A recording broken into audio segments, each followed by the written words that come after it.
¿Qué tal? ¿Cómo están? Muy buenas noches. Estamos transmitiendo una emisión más de nuestro programa. Sean bienvenidos a nuestras redes sociales. Yo soy Reina Laces y actualmente dirijo espacios y enlaces publicitarios. Nosotros somos una agencia de medios de publicidad y estrategias de comunicación alternativa. El día de hoy en este programa tendremos una plática en relación con la responsabilidad social que debemos tener en las empresas, sobre todo ahora que estamos atravesando por una crisis sin precedentes derivada de una pandemia. Pero no importa si somos pymes, empresas medianas o empresas grandes. Finalmente todos tenemos un compromiso con nuestra sociedad y al transformarnos en empresas socialmente responsables, estaremos contribuyendo al desarrollo económico y social. Ser una empresa con responsabilidad social puede ser difícil en épocas de crisis, pero también puede transformarse en grandes beneficios. Los invito a compartir este enlace. Hoy tenemos un súper invitado. Nos acompaña Manuel Mejía Murga. Él es maestro en filosofía y doctorante en educación. Es especialista en ciencias sociales, humanidades y ética profesional. Bienvenido, maestro Manuel, a este programa. Muchas gracias por estar aquí. Le damos mucho la bienvenida y sobre todo nuestro agradecimiento por habernos preparado esta presentación el día de hoy.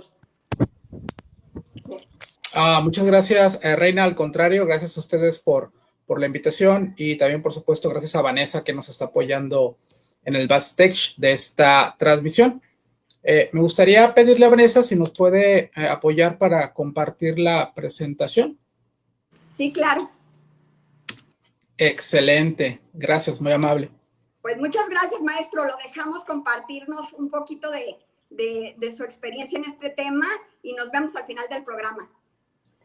Gracias, Reina, y gracias también a las personas por darse la oportunidad, por estar aquí presentes. Vamos a platicar aproximadamente poco menos de una hora para dar espacios a una charla al final de la presentación del día de hoy, donde pudiéramos generar, ojalá, un pequeño diálogo, una pequeña conversación en torno a este gran tema que nos acaba de platicar Reina, que es la responsabilidad social de las empresas en situaciones como las del día de hoy, que estamos enmarcados por la pandemia del COVID.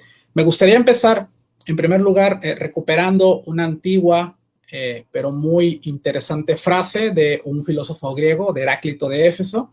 Decía Heráclito de Éfeso que el cambio es la única constante. Y me parece a mí que la idea de que el cambio es la única constante que tenemos tanto en el mundo como en la humanidad, el día de hoy nos está, digamos que, hablando directamente, ya que si bien los seres humanos, me parece a mí, que estamos muy acostumbrados y acostumbradas al cambio, me parece que lo estamos en la medida en que estos cambios son progresivos o que obedecen a otra inercia u otra lógica de velocidad. En este caso, la pandemia nos ha transformado, nos ha cambiado de la noche a la mañana, literalmente, en cuestión de semanas. Ya llevamos varios meses, en México aproximadamente desde marzo hasta el día de hoy, que estamos en agosto, nos ha transformado la forma de ver la realidad, nos ha transformado la forma de comunicarnos, está transformando la forma en la cual estamos estudiando y, por supuesto, está transformando la manera en la cual estamos haciendo negocios, comerciando o sacando adelante a través de las empresas la economía. Sin embargo, me parece a mí que también el hecho de que sea un cambio tan repentino, un cambio tan rápido que nos parecería imposible de sobrellevar, creo que nos debería de servir para recordarnos que no es la primera vez que hemos enfrentado un cambio súbito, un cambio rápido, y que por supuesto probablemente no sea la última vez que lo hagamos, y que no se nos olvide que los seres humanos tenemos esta capacidad de adaptación enorme, increíble, para afrontar los nuevos retos. Y también, por otro lado, creo que hay un concepto que me parece a mí muy interesante, es el concepto de la resiliencia. Y la resiliencia, lo que nos marca en términos muy generales es que las personas, las organizaciones, los grupos, tenemos esta capacidad de sobreponernos a las adversidades. Cuando se nos presenta una dificultad, la superamos y nos convertimos en personas más fuertes, en organizaciones poderosas. Incluso se dice, ¿no?, que las relaciones, cuando están en cierta problemática, en cierta crisis, salen más fortalecidas. Y en ese sentido, esta frase me parece a mí que también es muy inspiradora, muy motivadora, ver las dificultades o los retos no como algo imposible de superar, sino como una buena oportunidad de hacer las cosas diferentes y quizás hacer las cosas mejores. La siguiente, por favor. Muchas gracias. Entonces, miren, hace poco yo tuve la oportunidad de ver una entrevista con el secretario de Hacienda y Crédito Público de nuestro país, con Arturo Herrera, y Arturo Herrera se refería a esta crisis económica del COVID-19, por lo menos en tres características. O más que él, dice él que el Fondo Monetario Internacional, o sea, este organismo económico y financiero a nivel global, se refiere a la pandemia del COVID en por lo menos tres características que me parecen muy atinadas recuperarlas en este momento para pensarlas mejor. La primera es que es una crisis sin precedentes, dice él, por lo menos para nuestra generación, quizás para la generación también de otras personas que actualmente se encuentran en este planeta, porque dice que por lo menos la última crisis a esa escala es muy similar a la gran crisis de 1932 en Estados Unidos, que fue la Gran Recesión, y que para los organismos internacionales sí que es nueva, porque por lo menos el FMI surgió en los años 40 aproximadamente, y la crisis económica fue anterior a esa fecha. Por lo tanto, dice Arturo Herrera, ni siquiera las instituciones internacionales saben cómo afrontarla. Es la primera vez que afrontamos una crisis de esta naturaleza. En segundo lugar, dice que es una contracción global. Eso se explica a través de la idea de que tenemos una economía globalizada, una economía interconectada y que depende unas con otras de los procesos de logística y las cadenas de suministro. Si detiene un país europeo, si detiene China, si detiene Estados Unidos su producción, las cadenas de suministro de otros países se van a ver afectadas.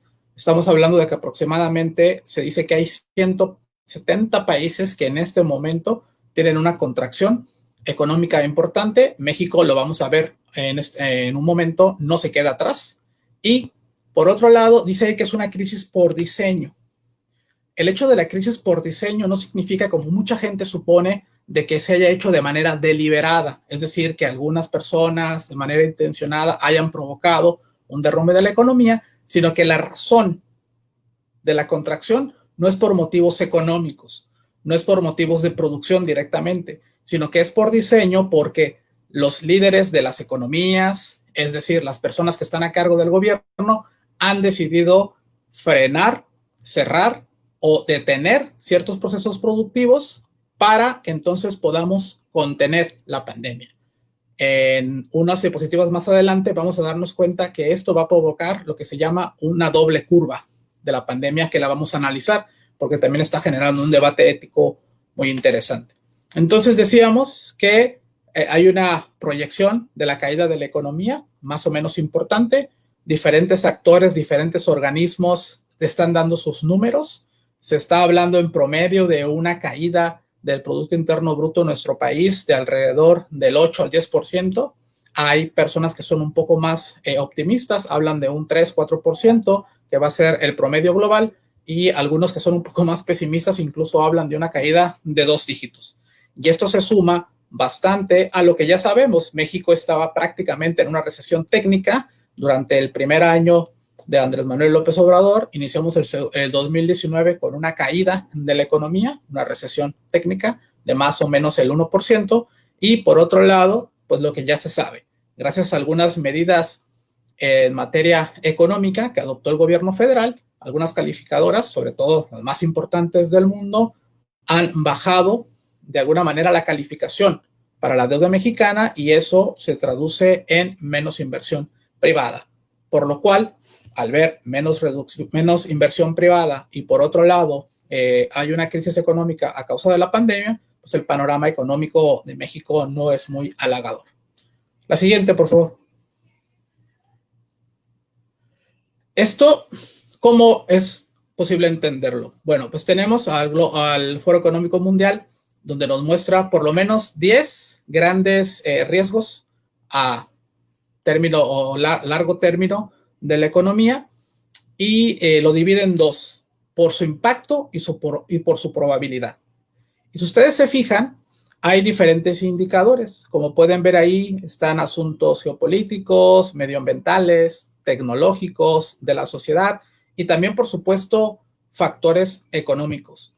Y lo interesante de esto es que a pesar de que la probabilidad de que una pandemia o que una infección de enfermedad o que un virus impacte de manera negativa a la economía es muy improbable, resulta que el impacto directo que tiene la economía es enorme. Si se fijan en la parte de arriba, en la primera gráfica, habla del impacto. Ahí aparecen las enfermedades infecciosas y en la probabilidad, que es la gráfica que está por debajo, no aparece en ese momento las enfermedades infecciosas. Y esto nos está dando pauta para pensar lo que algunos analistas, economistas, personas que se dedican a hacer pronósticos, estén relacionando la idea del cisne negro, que es la próxima imagen que vamos a ver ahorita. Y esta idea del cisne negro, si me puedes ayudar para avanzar, se refiere a algo muy específico. Esta es una teoría que es planteada por un matemático, Nassim Taleb. Lo que dice Nassim Taleb es que los cisnes negros, como fenómenos, son una gran metáfora que nos sirven para analizar eventos que tienen por lo menos esta característica, que es una improbabilidad prospectiva, pero que son retrospectivamente muy predecibles. ¿Qué significa? Que no lo veíamos venir, que era muy improbable, pero que cuando se da, lo más común es que pensamos, lo pudimos haber evitado. Se pudo haber hecho algo diferente. Y a eso le llaman los cisnes negros, cosas que son muy raras. Y el coronavirus puede parecer un cisne negro. Al día de hoy, si lo vemos retrospectivamente, probablemente digamos, ya se pudieron haber hecho muchas cosas diferentes, pudimos haber hecho algo muy distinto, se pudieron haber tomado otras medidas y ahora resulta que todo el mundo más o menos tiene una noción de qué se pudo haber hecho. Sin embargo, en el momento en el cual sucedió el fenómeno, era, decía Nassim Taleb, pues altamente o prospectivamente improbable. No podíamos hacerlo. Sin embargo, sí que es verdad que México entró tarde a la pandemia, por lo menos 2 o 3 meses con antelación, una vez que en China y el escenario europeo se estaba viendo las repercusiones directas a la economía y eso ha suscitado una serie de debates, una serie de críticas que ya sabemos sobre si el gobierno mexicano ha hecho o no un buen trabajo, si se ha hecho pruebas suficientes o que si los indicadores que está utilizando son los más adecuados para medir el impacto que tiene el COVID, no solamente en la salud, sino también en el aspecto económico. La que sigue, por favor. Entonces, ¿qué lecciones nos está dejando la pandemia? Me gustaría que en este momento hiciéramos una pequeña reflexión sobre algunas lecciones que vamos a pensar acerca de qué nos está dejando la pandemia y cómo podemos pues ofrecer alguna solución o cómo las podríamos pensar. La que sigue, Vanessa, por favor. La primera es que me parece a mí que la lección que nos está dejando la pandemia del coronavirus, la primera lección es que los proyectos de los seres humanos son falibles. O sea, nos podemos equivocar, no son perfectos, dado que el mundo que habitamos es igualmente imperfecto. Al inicio habíamos hablado que la gran constante que tiene el mundo de los seres humanos son el cambio. Si fuéramos perfectos, probablemente no mejoraríamos, no cambiaríamos, no nos podríamos mover. Y el hecho de que nos demos cuenta que tenemos proyectos, que teníamos proyectos, que tenemos una cierta cadencia, una cierta forma de ver la realidad, de vivirla y de habitarla, la pandemia nos está poniendo en duda. Es decir, está haciendo tambalearse nuestras seguridades. Jesús Mosterín, un filósofo español que hace poco falleció, me parece que el año pasado, tenía una gran metáfora que a mí me gustaba mucho y decía que en cierto sentido nuestras reglas que le aplicamos a la realidad era como estar en un juego de mesa y que de repente cuando pensábamos que íbamos a ganar el juego, llegaba la naturaleza y nos pateaba la mesa y entonces teníamos que volver a empezar a jugar. Y es un poco esta idea, ¿sí? Lo que nos está demostrando, me parece a mí, la pandemia del coronavirus en este momento es que los seres humanos no tenemos planes perfectos. Podemos hacer planes a futuros, podemos planear cosas. Sin embargo, parece ser que la naturaleza o nuestras propias acciones relacionadas con el impacto que tiene la naturaleza nos pueden dar resultados muy diferentes, que es una idea que también me gustaría explorar. ¿Hasta qué punto es algo 100% natural o hasta qué punto es una mezcla de las actividades que tenemos los seres humanos y un impacto en la misma? La siguiente, por favor, Vanessa. Esto nos está llevando también a otra lección. Y la lección que nos está arrojando, me parece a mí, la pandemia, es que parece ser que hay una especie de dilema o un falso dilema que se llama la doble curva de la pandemia. Y la gran pregunta aquí, que es una pregunta ética de fondo, es ¿qué vamos a hacer? ¿Vamos a salvar la economía o vamos a salvar vidas? Y me parece que la pandemia del coronavirus nos está poniendo en esa situación, a las personas, a las empresas. ¿Por qué? Porque en cierto sentido lo que queremos es, por un lado, reducir el número de contagios, es decir, si podemos domar la curva, será cuando el número de contagios sea menor por día, pero más prolongado en el tiempo, que es la gráfica que está en la parte de arriba, que está en color azul.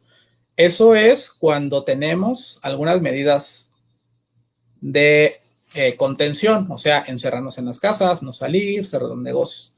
Si no tenemos medidas de contención, lo que dice la gráfica y la idea es que probablemente se va a elevar muchísimo el número de contagios. Si se fijan en la gráfica roja, la gráfica se va para arriba, pero va a ser más rápido que lleguemos a la meseta y que después empecemos a caer. El problema con todo eso es que un elevado número de contagios en un país como el nuestro puede representar un colapso de los sistemas de salud y además, por supuesto, un exponencialmente mayor número de muertos. Por otro lado, en la segunda parte de la gráfica, en la parte de abajo, está el asunto que no tiene que ver con los contagios, sino que tiene que ver con qué tan profunda va a ser la recesión. Si nosotros ponemos medidas de restricción,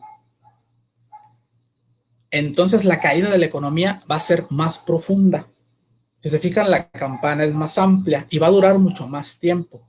Pero si no ponemos medidas de restricción, la economía, se dice, pues probablemente no tenga tanto impacto, pero nuevamente estamos en ese dilema. Y yo creo que es un falso dilema porque estaríamos de acuerdo, no sé si ustedes están de acuerdo conmigo, que más allá de lo económico, lo importante siempre va a ser, en primer lugar, tener buena salud.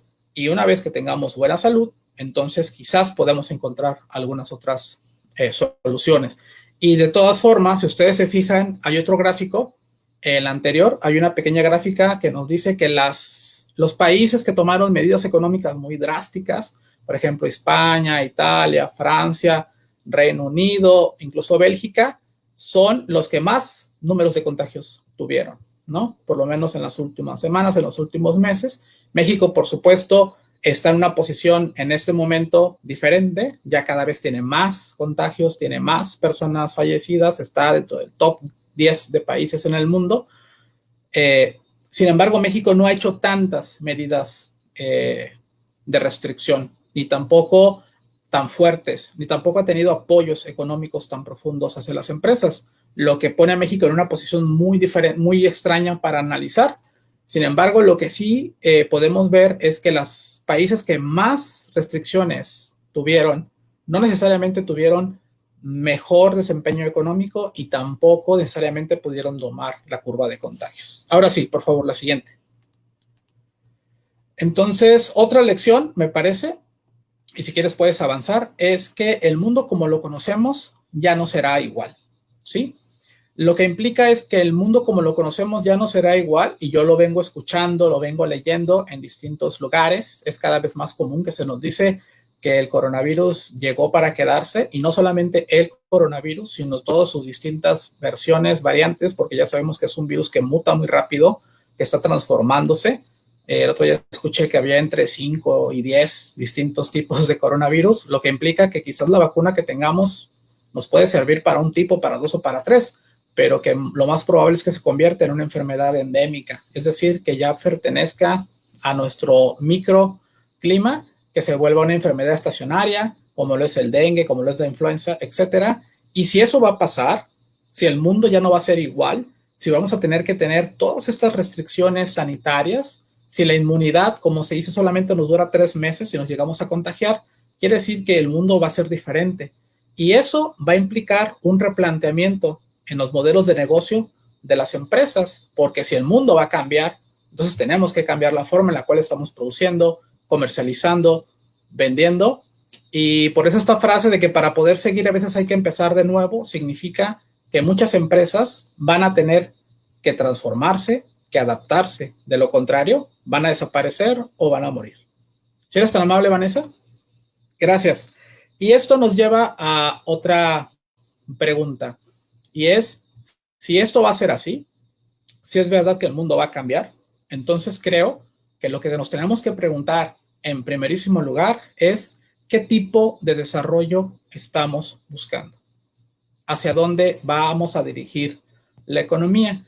Y desde por lo menos el año 2000 hasta el día de hoy, a un poco más con la pandemia del COVID, nos tenemos que poner a pensar, y si pensábamos que primeramente el desarrollo económico era lo fundamental, si básicamente lo que buscábamos era tener finanzas sanas a nivel individual, que nuestro negocio estuviera funcional, que fuera sustentable, que hubiera ingresos, que cubrieran nuestros gastos, que además nos permitieran invertir o ahorrar, nos dimos cuenta que si bien para muchas empresas funcionaba ese esquema de desarrollar más ganancias, también era muy importante que nos diéramos cuenta que el desarrollo económico no podía ir por encima, en primer lugar, de la humanidad. ¿Qué significa esto? Que no por el hecho de que nosotros tengamos la idea de que queremos desarrollarnos económicamente, pues vamos a pasar por encima de los derechos de las personas. Y por supuesto, el hecho de crecer económicamente tampoco debe de significar que pasemos por encima de la naturaleza. Y esto nos dio la idea de que el desarrollo económico, así como lo estábamos viviendo a nivel general en la humanidad, lo teníamos que replantear.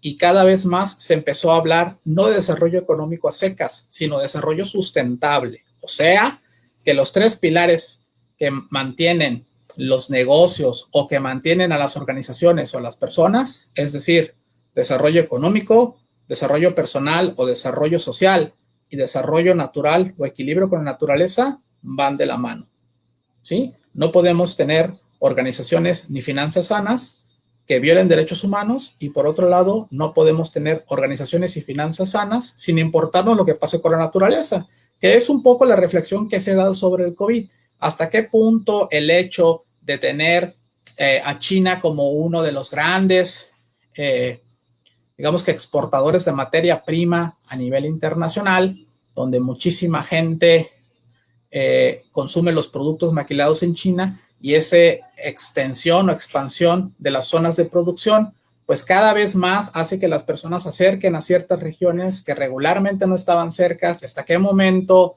ese cruce entre especies, entre seres humanos, entre murciélagos y entre cerdos, qué fue lo que pasó para que eso se diera? Y hay análisis muy interesantes que están diciendo que buena parte de ese fenómeno se puede pensar a partir de esta expansión de las zonas industriales y los entrecruces que no deberían de hacerse entre ciertas especies. Entonces, me parece a mí que esta reflexión va por ahí. Pensar el desarrollo económico que habíamos tenido y pensar más en el desarrollo sustentable. Y el desarrollo sustentable o sostenible es un asunto que es muy sencillo de definir, pero que es complejo de interpretar o de analizar. Y la definición que más me gusta a mí es que el desarrollo sostenible o sustentable es ese que estamos viendo en este momento. Es el desarrollo que satisface las necesidades actuales de las personas, ustedes, o sea, sus necesidades y mis necesidades como consumidor, sin comprometer la capacidad de las futuras generaciones para satisfacer las suyas. Eso quiere decir que tenemos que replantearnos y tenemos que repensar la manera en la cual los seres humanos estamos consumiendo el planeta. Porque lo que dice las Naciones Unidas es que si no ponemos atención, dentro de prácticamente 10 años para el 2030, el consumo de materiales o el consumo de materias primas que tenemos tan acelerado por nuestro consumo, por los niveles contaminantes, van a hacer que cada vez sea poco sostenible la vida de los seres humanos. Y esta idea de lo sustentable o de lo sostenible, que repito, implica desarrollo económico, desarrollo humano y desarrollo biológico o desarrollo natural, es la misma base de lo que conocemos como responsabilidad social empresarial o como responsabilidad social corporativa. A mí me gusta pensarlo como las 3P, es decir, el planeta, las personas y los profits, en inglés, o las ganancias. Y la idea es esa, que donde se mezcla el desarrollo de las personas, de tus empleados, de las personas a tu cargo, de tu personal, cuidando sus derechos humanos, brindándoles un trato digno, un trabajo decente, donde tienes una organización que no es contaminante, que cuida sus procesos, que vigila sus desechos y que por otro lado es rentable económicamente, hace negocios lícitos, es decir, no permite el lavado de dinero, paga sus impuestos y no tiene competencia desleal. Eso es una empresa socialmente responsable, ¿sí? A veces pensamos que ser socialmente responsable implica única y exclusivamente tener una agenda verde o, por ejemplo, conseguirte el distintivo de ESR que te otorga el Centro Mexicano para la Filantropía cada año, cumple los requisitos, pagas tu inscripción, te dan tu logotipo y entonces más personas se pueden acercar a ti porque eres socialmente responsable. Sin embargo, la responsabilidad social va más allá de cumplir ciertos criterios y tener un distintivo. Lo que se busca con las empresas socialmente responsables es que desarrollen prácticas, políticas, procedimientos que aseguren la sostenibilidad de la empresa, porque están de acuerdo que si la empresa no tiene recursos económicos, va a quebrar. Si la empresa pierde a sus empleados o le hacen una huelga por no respetar sus derechos o por tratarlos mal, pues no va a funcionar en el futuro. Y si la empresa contamina, nos vamos a quedar sin planeta para producir. Por lo tanto, la idea que tenemos aquí es que una empresa socialmente responsable se preocupa de lo económico, de ser rentable socialmente o con las personas y, por supuesto, proteger el medio ambiente. La siguiente, por favor. ¿Y qué se entiende por RC?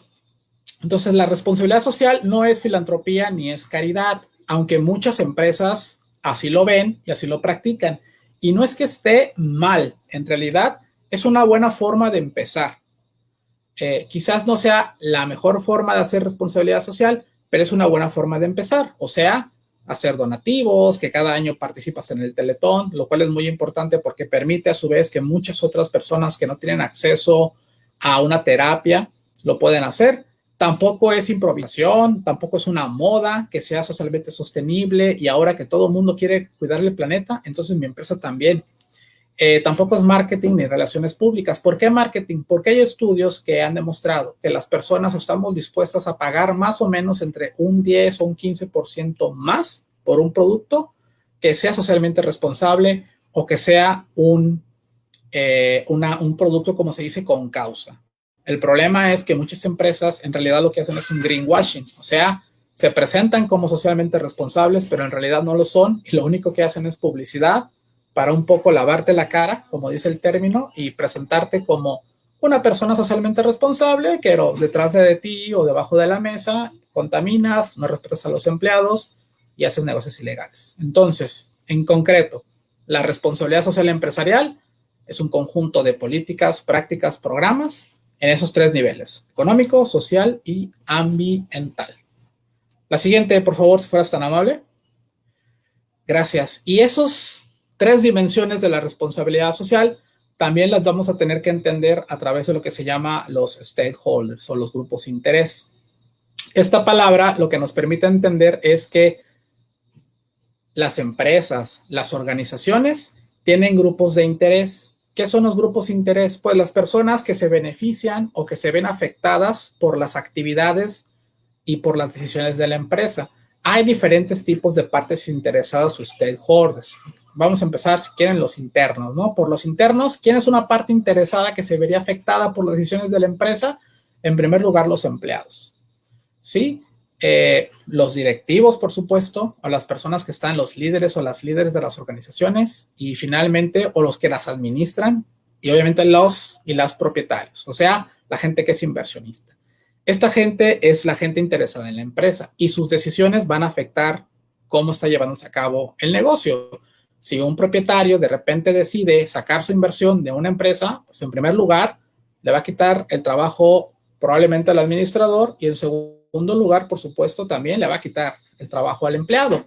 Y de manera inversa, si un empleado, si un directivo decide tomar decisiones poco éticas en materia de responsabilidad social, entonces va a afectar la imagen, por ejemplo, y la inversión de la persona que esté en ese momento interesada.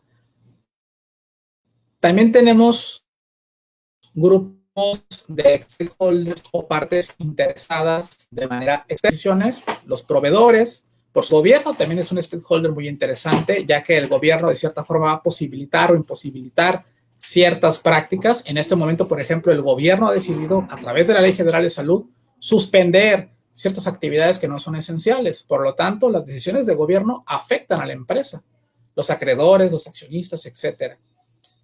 Los clientes, me parece, en algún sentido son una parte muy importante, un stakeholder de los fundamentales, ya que si tú no tienes clientes, pues no tienes a quién venderle el producto, no satisfaces ninguna necesidad y en ese sentido, pues tu empresa no tiene sentido. Y por supuesto los proveedores, si no te entregan a tiempo, no puedes producir, falla tu cadena de distribución o si no les pagas a tus proveedores, pues también vas a ser una empresa muy irresponsable. Entonces todos estos stakeholders forman parte de los grupos de interés de las empresas y son los y las personas o los grupos a los cuales cualquier empresa les tiene que poner muchísima atención si quiere seguir siendo sostenible o socialmente responsable, ya que ninguna empresa puede ver simplemente por sí misma. Tiene que ver, repito, por lo que pasa dentro de ella, por lo que pasa fuera de ella, a su alrededor, en la comunidad y, por supuesto, en último término, el impacto que tiene en el planeta. La siguiente, por favor. Esto, obviamente, también nos lleva a otra discusión muy interesante y es hasta qué punto las empresas o las organizaciones son legalmente responsables de lo que está pasando en este momento con la pandemia. Y creo que eso nos pone a pensar muchísimo en hasta qué punto una empresa podría o no ser responsable de sus empleados. Hasta qué parte una empresa es o no es responsable de cumplir con sus compromisos ya pactados, con sus proveedores, con sus clientes, etcétera, y no puede arguir, por ejemplo, que no quiere meterse en un problema legal o que está imposibilitada de hacer algo porque legalmente eso no es obligación o legalmente está prohibido. A mí lo que se me ocurre ahorita es que el inicio de la pandemia, si ustedes recordarán, fue un gran debate acerca de qué va a pasar con las personas que no puedan ir a trabajar. O sea, tuvimos que cerrar, éramos una peluquería, éramos una taquería, una zapatería, por hablar de micro, pequeños empresarios, no de los grandes empresarios, que probablemente muchos grandes empresarios o grandes empresas ni siquiera han parado o tenían la capacidad económica y los abogados para protegerse. Estoy hablando más bien de las micro y medianas empresas. Si ustedes revisan la Ley Federal del Trabajo, lo que marcaba en ese momento era que una vez que se decretara desde el gobierno federal, desde la mesa de seguridad o salubridad del gobierno federal, que teníamos una emergencia sanitaria, tenía que correr un mes en el que tú tenías que mandar a tus empleados a su casa, pagarles el 100% del salario y que después de ese mes, eso fue en marzo, o sea, terminó en abril, después de ese mes, en abril, ya no eras responsable de seguirle pagando a tus empleados. El problema es que según datos del INEGI, estamos en México cerca ya, rebasamos el 1,000,000 de personas que perdieron su trabajo. Y eso es un gran reto para las organizaciones, porque repito, si las organizaciones, aunque quieran ser solidarias, aunque quieran participar y mantener los empleos, se puede volver insostenible económicamente esa situación, porque como ya vimos, hay empresas que están cerrando, hay empresas que ya quebraron, hay empresas que están rematando sus bienes y además se combina con otra parte de, digamos, este rompecabezas, porque también podríamos pensar, ¿y qué papel juega el gobierno en esa situación?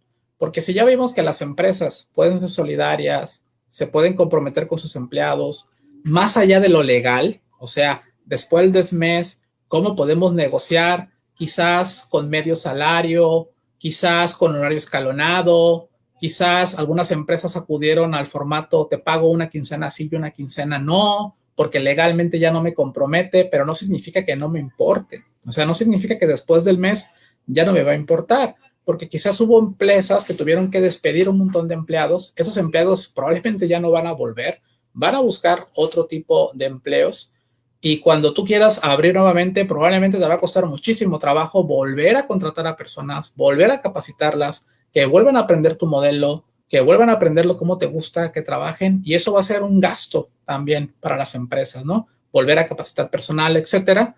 Y eso se complica muchísimo más cuando una de los grupos de interés involucrados en la economía tampoco pone de su parte.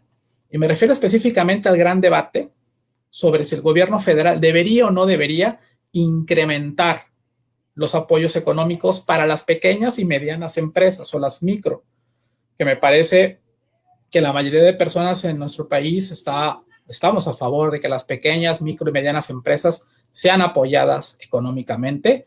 No necesariamente tendría que ser a través de la deuda. Creo que se están haciendo buenos esfuerzos en materia de redistribución fiscal.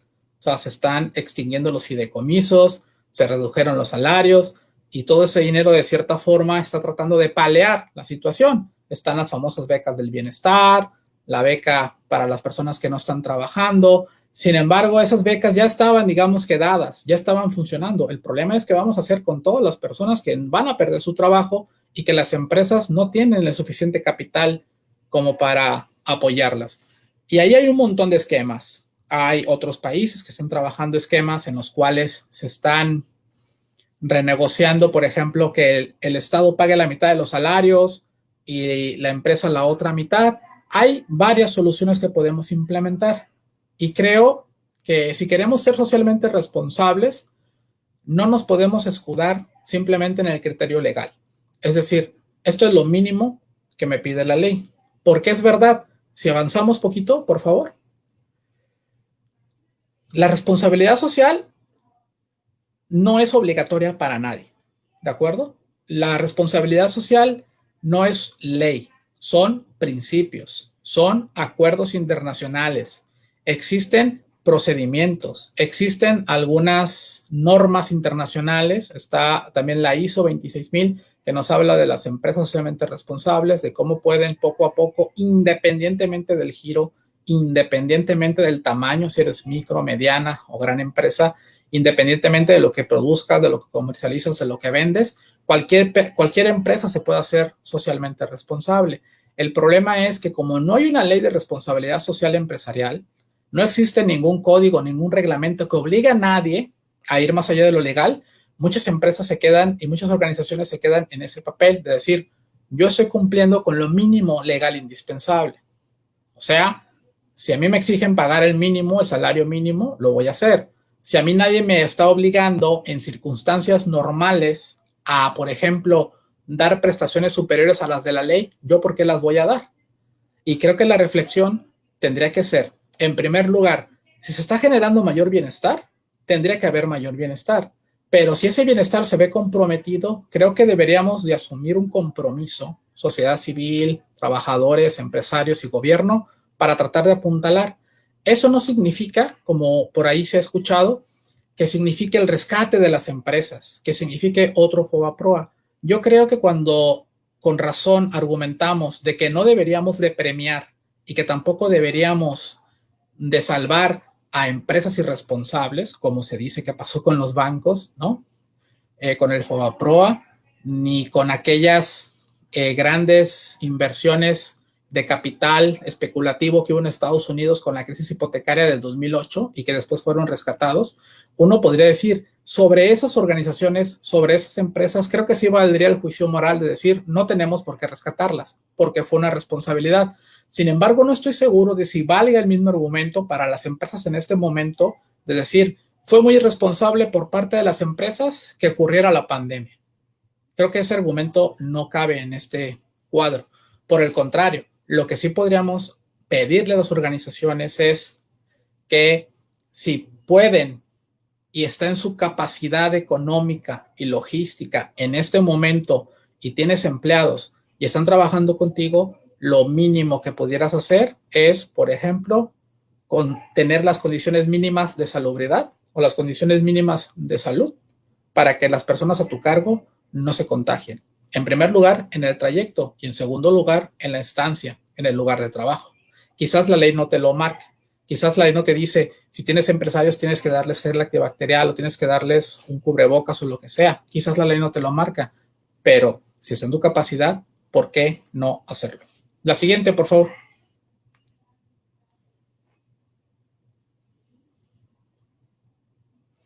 Bien, ya estamos prácticamente, bueno, cerca de concluir. Creo yo que en este momento la mayoría de empresas, la mayoría de organizaciones, las personas, estamos adaptándonos a vivir de una manera distinta. El hecho de que ustedes y yo, el día de hoy, con su amable asistencia y participación, estemos tratando de hacer ese tipo de charlas, ese tipo de vínculos, pues es un signo de lo que está transformándose la sociedad, que ahora cada vez más las sesiones, las discusiones, las pláticas van a ser menos en público y cada vez más en privado. Creo que también nos da pie para pensar y hasta qué punto las organizaciones proveedoras de servicios de Internet también están poniendo de su parte, ya que es muy común, como sabemos en México, no todas las personas tienen acceso a Internet, no todas las personas tienen una computadora, quizás no todas las personas tengan acceso a un dispositivo con conexión a Internet, y eso también está dejándonos ver la gran brecha digital que aún no hemos superado, y por supuesto que en México tenemos grandes desigualdades que cada vez más la pandemia nos está dejando ver. Creo que ya es muy común y muy trillada, pero es muy real la idea de que no todas las personas se pueden quedar en casa, que hay personas que desafortunadamente tienen que salir todos los días, y creo que mucho está en nosotros, en las organizaciones y por supuesto en el tercer stakeholder, que es más importante o uno de los importantes, que es el Estado y el gobierno y su compromiso, tratar de poco a poco salir adelante. Creo que va a ser un reto que tenemos que enfrentar en común. Yo, por ejemplo, soy profesor y también es un reto para mí todos los días, desde el mes de marzo, tratar de cambiar la manera en la cual enseñaba. Los estudiantes y las alumnas están también transformando la manera en la cual aprenden. Estamos transformando la manera en cual incluso viajamos. Y por supuesto tenemos que asumir el compromiso de transformar la manera en la cual estamos haciendo la economía. De hecho, hace poco estaba leyendo un artículo muy interesante que si estamos buscando la reactivación o la transformación económica. Yo me inclino más hacia lo segundo. Yo me inclino más a pensar que más que una reactivación económica, vamos a tener que buscar una transformación de la economía. Porque reactivar, reempezar, reiniciar a un estado anterior de la sociedad va a ser altamente improbable. Y yo con esto cerraría la conversación hasta aquí. Y me gustaría, no sé si hubiera una oportunidad de tuviera una pequeña conversación. Ustedes me dirán. Muchas gracias, maestro Manuel, por esta charla que nos ha estado brindando el día de hoy. Yo creo que todas las empresas estábamos muy acostumbrados a estar dentro de una zona de confort y esto vino a sacarnos, ¿no? A sacudirnos un poquito de lo que veníamos estando acostumbrados.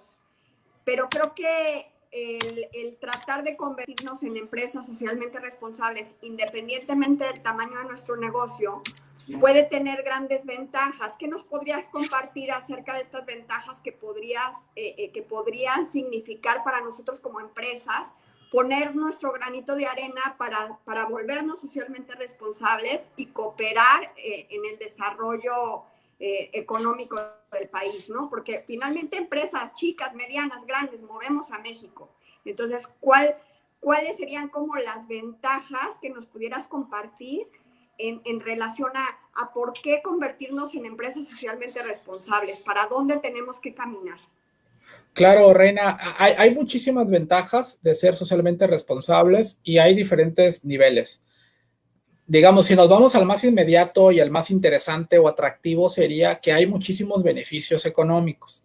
Las empresas socialmente responsables, las que tienen el distintivo de ESR, perdón, que te da el CEMEFI, el Centro Mexicano de la Filantropía, está probadísimo que lo que atrae es, en primer lugar, más clientes. O sea, Las personas buscamos empresas que tengan causa, porque eso está muy ligado con nuestra necesidad de reconocimiento y nuestra necesidad de bienestar. Las personas nos sentimos bien cuando consumimos algún producto de una empresa que hace algo más que vender productos. Por ejemplo, si dona, si participa, si trata bien a sus empleados, si, por ejemplo, eso se representa en un aumento en la calidad de vida de las personas, las empresas lo vamos a pagar. Está más que probado. Sobre todo las nuevas generaciones que tienen una conciencia ambiental y una conciencia social mucho más profunda y mucho más fuerte que las generaciones pasadas, atrae mucha, digamos que clientela joven. Por otro lado, una razón quizás más humanista, menos lucrativa, sería, en primer lugar, que estás ofreciendo trabajo decente a tus empleados. Y el trabajo decente, según la Organización de Naciones Unidas, a través de la Organización Internacional del Trabajo, es aquel trabajo que no solamente satisface las necesidades básicas de las personas, sino que además les permite el desarrollo personal. ¿Qué quiere decir esto? Que tú, por ejemplo, con tus empleados, no solamente tus empleadas te limitas a decirles, les voy a pagar para que mañana puedan venir, sino que las capacitas, te interesas por desarrollarle habilidades, por desarrollarle competencias, que en este momento, si te fijas, Reina, son fundamentales. Porque si tú tienes empleados y empleadas que no solamente van y trabajan para mantener un salario, sino que están capacitadas, incluso pueden trabajar de la mano contigo para solucionar los problemas. La gente se vuelve creativa, está más comprometida. Se dice así de manera muy vulgar, ya sabes, que se pone la camiseta, ¿no? O sea, cuando las personas están contentas en su lugar de trabajo, se van a comprometer contigo. Y eso se va a traducir, en primer lugar, que vas a desarrollar mejores empleados y te va a evitar menos el rotación del personal. O sea, no vas a buscar tanta gente nueva. Creo que lo que muchas personas buscamos es, en primer lugar, si somos empleados, una empresa que me trate bien, que me trate de manera justa y que además me permita a mí desarrollar un proyecto de vida a largo plazo. O sea, ojalá que pueda quedarme 20, 15 años o toda mi vida, ¿verdad? En algún trabajo que cada vez es más difícil. Ahora las nuevas generaciones están buscando nuevas formas de esquemas laborales. Y por el otro lado, te va a permitir a ti que las personas te respeten y en segundo lugar, que te protejan.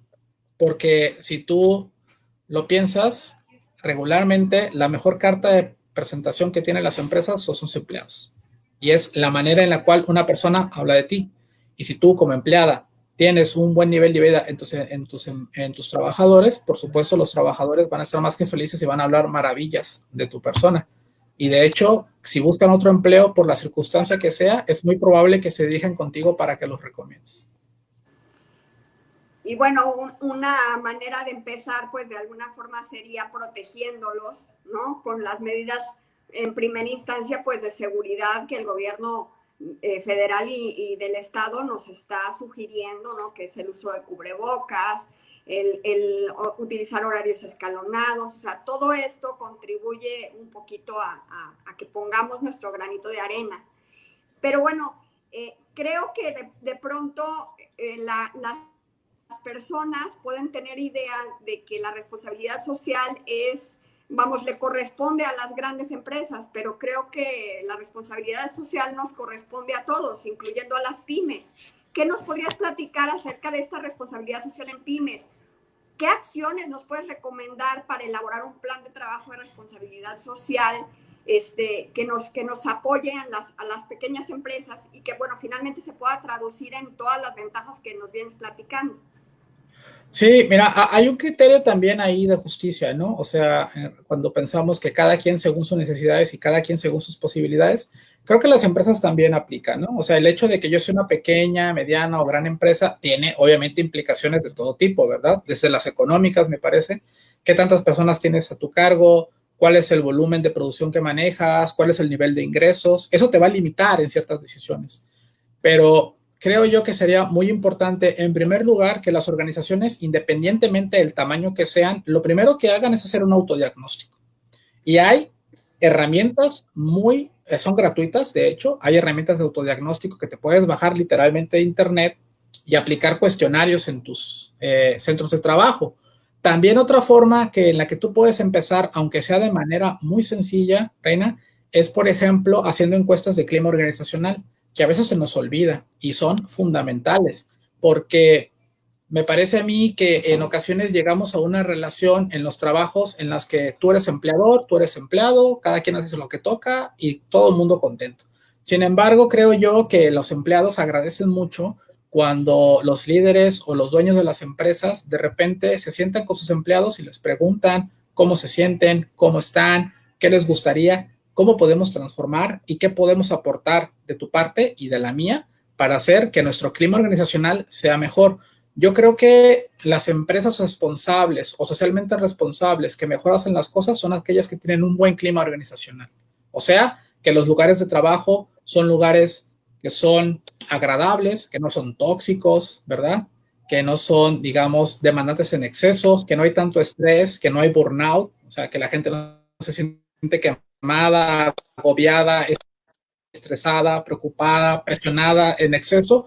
Creo que una buena forma de empezar es sentarse con tus empleados o en este momento, por ejemplo, puedes hacer una encuesta online acerca de cómo están pasando, si tienen algún problema. A mí, por ejemplo, hicieron llegar una encuesta que yo agradezco mucho en el sentido de, pues, puedes venir a trabajar. ¿Tienes o no algún problema de riesgo de salud?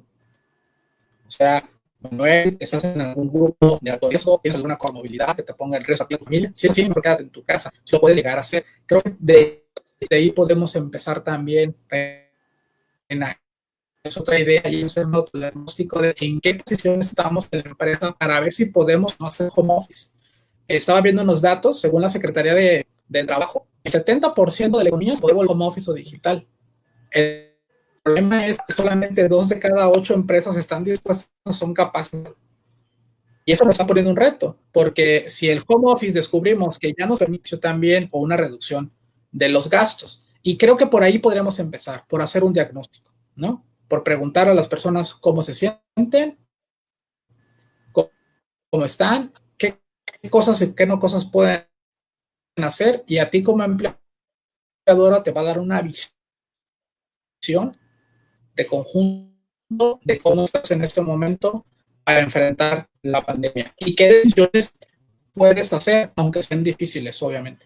Como que de pronto se está yendo un poquito la señal de internet, pero esto último lo escuché un poquito cortado, no sé nuestro público, pero le voy a compartir algunos comentarios por aquí, felicitaciones que nos están llegando.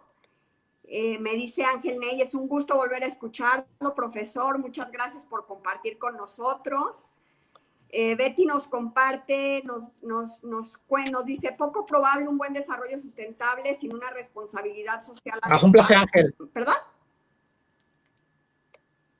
Dice, poco probable un buen desarrollo sustentable sin una responsabilidad social adecuada. Un placer escuchar, Ángel, un exalumno querido. Así es. Sí, le da las gracias por compartir. ¿Sí me escucha usted bien, profesor?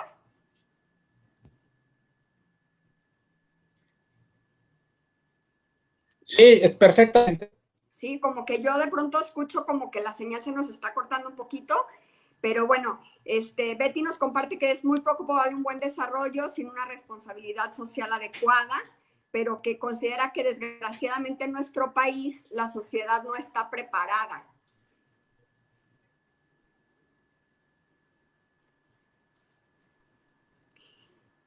Y bueno, mientras seguimos platicando, les puedo compartir que un ejemplo, yo tengo por ahí unos clientes del giro inmobiliario, ¿no?, que honestamente me han sorprendido mucho en las semanas pasadas, porque ellos han sabido implementar todos los requerimientos que ha traído el gobierno en relación a las cuestiones laborales que debemos seguir ahora con la pandemia, pero que además siempre han sido una empresa muy comprometida. Ellos son del giro inmobiliario, pero siempre han estado buscando como estrategias sociales que les lleve una mejor responsabilidad, a ser una mejor empresa socialmente responsable. Por ejemplo, ellos en sus fraccionamientos siempre están haciendo actividades recreativas con los vecinos para lograr un mejor comportamiento vecinal y que aporte que aporten a la sociedad para que vivan de una manera más adecuada y más tranquila y que todos estén contentos. Ellos creo que manejan la responsabilidad social de una manera maravillosa. Todas las empresas deberíamos de hacer lo mismo, diagnosticarnos como nos recomiendan y buscar tomar acciones, aunque sean pequeñas, para ir caminando hacia una transformación a volvernos empresas socialmente responsables. Pero bueno, no sé qué más nos pueda compartir, maestro, si tenga alguna conclusión ya final. Sí, creo que de lo que comentabas me gustaría recuperar una idea, me parece que es fundamental, y es que cualquier empresa, independientemente del nivel que tenga, más si es mediano o grande, que tiene un impacto mucho más amplio, y es que tiene que generar vínculos con la comunidad.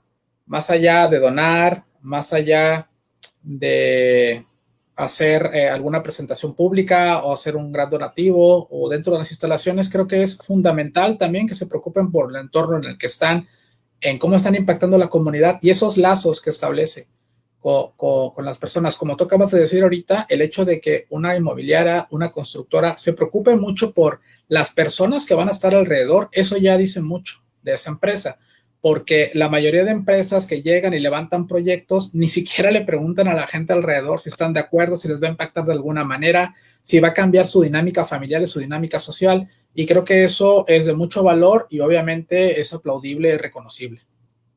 Sí, yo traje el ejemplo porque de verdad se los admiro, o sea, me parece que hacen una labor maravillosa, ellos manejan mucha casa de interés social y entonces se preocupan mucho porque la comunidad esté viviendo de una manera digna y adecuada y por eso se preocupan por hacer incluso hasta carreras y muchas actividades recreativas que, bueno, tienen como la finalidad de unificar a las familias y de tener una mejor relación con los vecinos.